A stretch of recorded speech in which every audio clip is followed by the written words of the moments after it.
Po tretjem polfinalu šova Slovenija ima talent z nami Branko Čakarmiš, eden od članov žirije. Kako je bilo?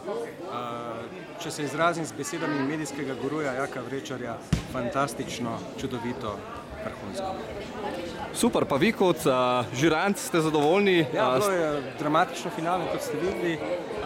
Izid je bil do konca negotov in upam, da bo tudi naslednjem polfinalu. Pa drugače nasplošno, zdaj tretja polfinalna oddaja za nami, se mi zdi, da je zelo velik napredek v primerjavi s tistim, kar smo v Drami videli, ker je le razlika, nekaj je zelo robat nastop. Dobro pripravijo, premislijo o tem, kako nastopati, ne samo pevci, ampak tudi kako plesalci izboljšati svoj nastop in če bo šlo tako naprej, bo finale zelo grandiozno. Na naši spletni strani smo imeli ta teden bolj za šalo kot za res tudi eno vprašanje za v bistvu anketico, katera najbolj seksi žirant in voditelj oddaje Slovenija ima talent, in ste žal zasedli zadnje mesto.